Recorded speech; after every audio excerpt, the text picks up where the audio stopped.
A criatura que sempre aparecia, antes de alguém desaparecer no mar. Arquivo marítimo não explicado.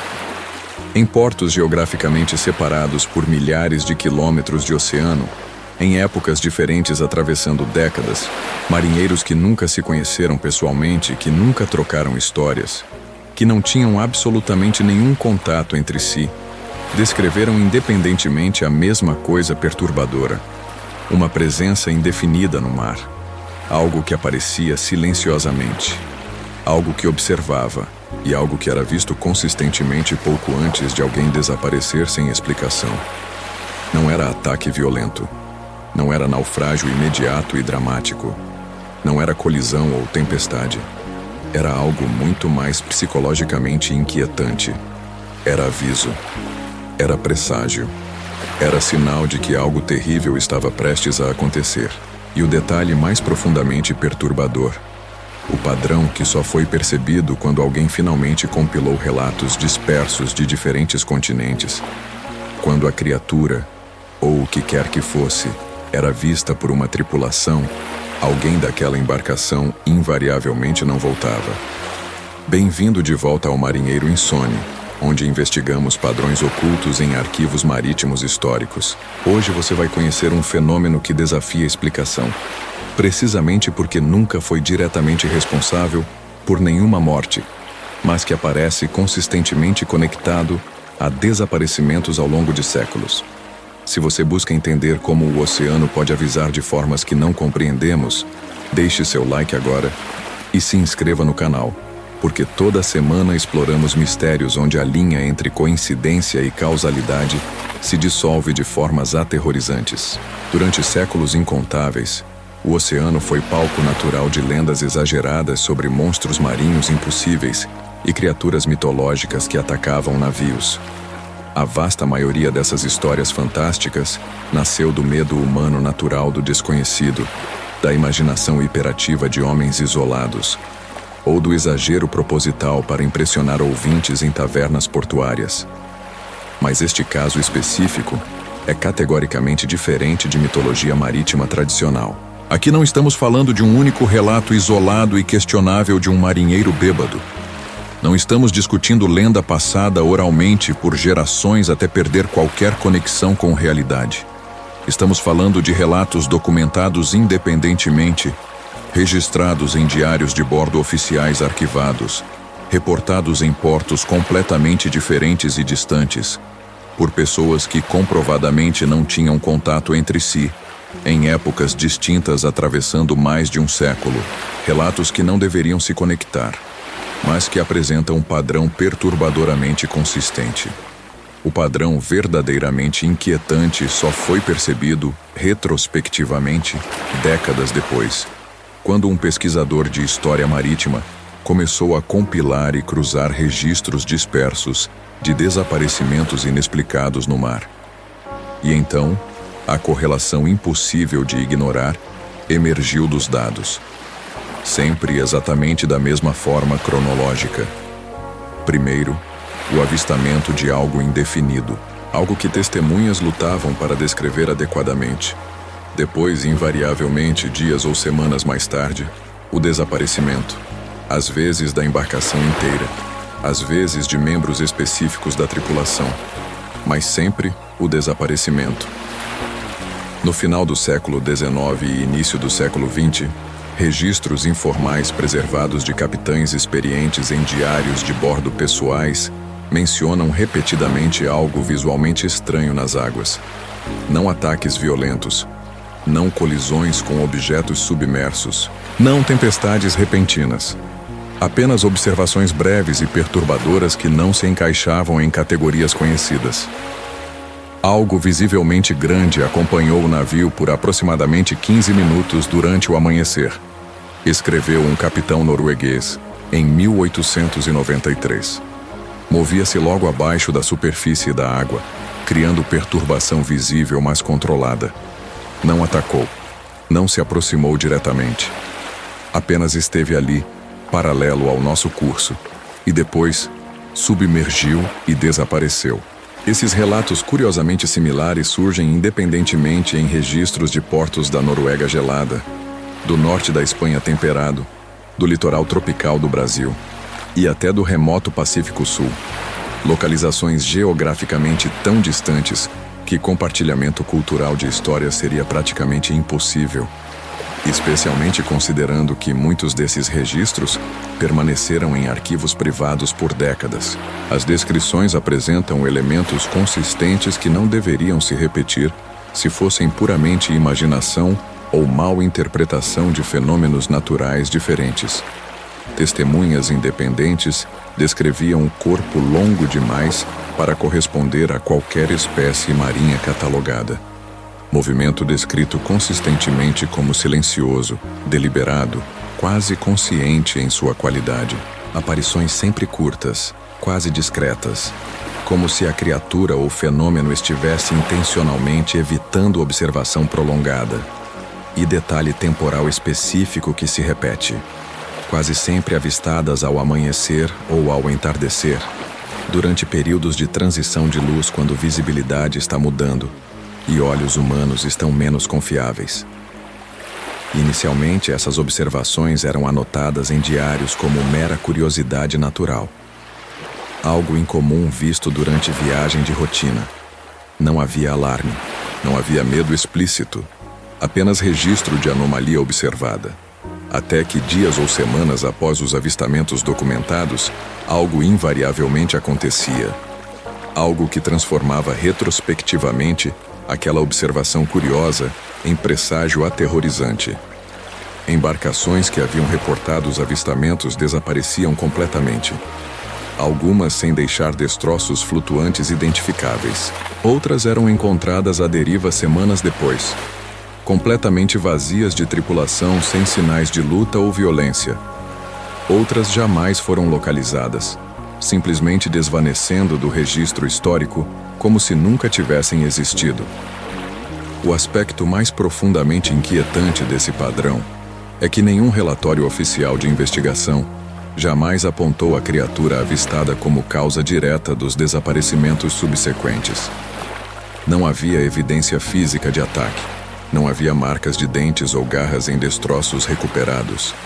Não havia sinais de impacto violento. Não havia testemunhos de confronto direto. A criatura, ou o que quer que as testemunhas estivessem vendo, nunca era formalmente responsabilizada ou mencionada em conclusões oficiais. Desaparecimentos eram atribuídos a tempestades repentinas, falhas mecânicas, erros de navegação, qualquer explicação racional disponível. Mas ela sempre, sem exceção documentada, aparecia antes. E esse timing consistente não pode ser facilmente descartado como coincidência aleatória quando se repete dezenas de vezes ao longo de décadas em localizações completamente diferentes. Décadas depois dos primeiros relatos, quando alguns sobreviventes de acidentes marítimos graves finalmente foram entrevistados sobre suas experiências, algo ainda mais perturbador começou a emergir dos testemunhos.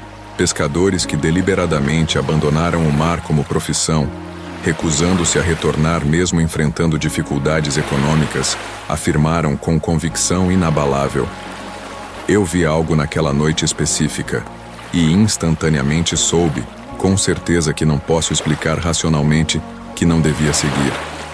Que continuar seria erro fatal." Outros marinheiros experientes descreveram sensação psicológica estranha associada aos avistamentos. Não era medo convencional de predador, não era pânico de enfrentar ameaça imediata. Era algo que descreviam como aviso interno, como intuição amplificada ao extremo, como se algo externo estivesse comunicando diretamente com parte subconsciente da mente. Alguns capitães experientes reportaram que mudaram rotas planejadas após avistamentos similares, seguindo o impulso que não conseguiam justificar logicamente para superiores, e absolutamente nada de ruim aconteceu. Viagens transcorreram sem incidentes. Chegaram aos destinos com segurança. Mas aqueles que ignoraram a sensação de aviso, que racionalizaram a experiência como imaginação ou fadiga e continuaram no curso original, frequentemente não retornaram. Ou retornaram com histórias de perdas inexplicáveis de membros da tripulação. Coincidência estatística pura? Viés de confirmação onde apenas histórias dramáticas são lembradas? Talvez. Explicações racionais certamente existem, mas coincidências genuinamente aleatórias não se repetem com precisão temporal, tão consistente ao longo de décadas em contextos geográficos completamente diferentes. A criatura, se é que podemos chamá-la assim sem evidência física da sua existência biológica, nunca atacou diretamente segundo qualquer testemunho verificável. Nunca foi capturada ou morta. Nunca deixou corpo que pudesse ser estudado. Nunca deixou provas materiais incontestáveis da sua existência física. E talvez de forma perturbadora, esse seja exatamente o ponto crucial. Ela não age comportamentalmente como o predador que caça ativamente. Age como sinal, como marcador, como indicador de algo maior aproximando-se. Como se o oceano, de alguma forma que não compreendemos através da nossa ciência atual, estivesse anunciando algo. Um desequilíbrio ambiental prestes a causar tempestade. Uma falha estrutural na embarcação ainda não visível. Um evento inevitável que pode ser evitado apenas mudando curso imediatamente. Alguns oceanógrafos consultados sobre esses relatos históricos sugerem fenômenos naturais perfeitamente conhecidos, mas mal interpretados sob condições de observação ruins. Movimentos de grandes cardumes de peixes criando ilusão de corpo único. Correntes oceânicas incomuns causando padrões de onda que parecem intencionais. Cetáceos raramente vistos comportando-se de formas atípicas. Outros pesquisadores apontam para explicações psicológicas. Ilusões visuais causadas por fadiga extrema após turnos prolongados. Alucinações leves induzidas por privação de sono. Pareidolia, onde padrões aleatórios são interpretados como formas significativas. Mas absolutamente nenhuma dessas explicações racionais e plausíveis consegue adequadamente explicar o padrão temporal consistente. Por que os desaparecimentos sempre, invariavelmente, vêm depois dos avistamentos, se não há conexão causal real? Nenhuma autoridade marítima nacional ou internacional reconhece oficialmente esse padrão estatístico como fenômeno real, merecedor de investigação. Não há alertas emitidos para marinheiros. Não há notas técnicas públicas. Não há investigações científicas abertas com financiamento. Os relatos permanecem fragmentados, espalhados em diários pessoais empoeirados, entrevistas antigas arquivadas e memórias de homens e mulheres que preferiram nunca mais voltar ao mar profissional após certas experiências. Talvez porque admitir que existe presságio oceânico, que existe aviso não explicável pela física conhecida, seja psicologicamente mais perturbador e filosoficamente mais problemático do que simplesmente admitir a existência de monstro físico que pode ser eventualmente capturado e estudado. Monstros podem ser compreendidos, podem ser categorizados, podem ser evitados através de rotas. Mas presságios sugerem que o universo funciona de formas que não compreendemos, que existe conexão causal entre eventos que nossa ciência não pode medir, que talvez existam formas de conhecimento além da percepção sensorial direta. Se a criatura, ou o fenômeno, ou o que quer que testemunhas estejam percebendo, não causa diretamente o desastre subsequente, mas sempre aparece temporalmente antes dele com consistência estatística impossível de ignorar, então, a pergunta fundamental que precisamos fazer muda completamente. A pergunta deixa de ser: o que é essa criatura biologicamente? E se torna algo muito mais filosófico e perturbador. O que ela sabe que nós não sabemos? Como algo, seja criatura consciente ou fenômeno natural, pode consistentemente aparecer antes de eventos que ainda não aconteceram? Isso sugere precognição. Sugere que tempo não funciona da forma linear que assumimos. Sugere conexões causais que não compreendemos. Alguns marinheiros tradicionais, especialmente em comunidades onde conhecimento é transmitido oralmente através de gerações, acreditam firmemente que quando a presença surge, ainda há tempo limitado, mas real de voltar. De mudar curso. De evitar o destino que ela está sinalizando. Outros, mais fatalistas, dizem que quem a vê já cruzou o invisível limite sem retorno, que o aviso vem tarde demais, que o evento já está em movimento e não pode mais ser evitado, apenas presenciado. E talvez, neste exato momento enquanto você ouve esta história, ela esteja acompanhando silenciosamente algum navio em algum oceano. Não para atacar fisicamente, mas para avisar sobre algo que está prestes a acontecer. Algo que pode ser evitado se apenas prestarem atenção ao sinal. Este foi mais um arquivo marítimo que desafia a explicação convencional. Se essa história te fez questionar se o oceano pode avisar antes de tirar algo de nós, deixe seu like. Se inscreva no Marinheiro Insone para mais casos onde padrões impossíveis emergem de eventos aparentemente aleatórios. E nos comentários, responda honestamente. Você acredita que essa criatura representa fenômeno natural mal compreendido, alucinação coletiva induzida por medo, ou algo que genuinamente conhece eventos futuros? De onde você está assistindo agora? E se você visse algo inexplicável no mar, confiaria na sensação de aviso ou continuaria seu curso? O mar guarda muitas respostas nas profundezas inexploradas, mas algumas parecem existir fora do tempo linear que compreendemos.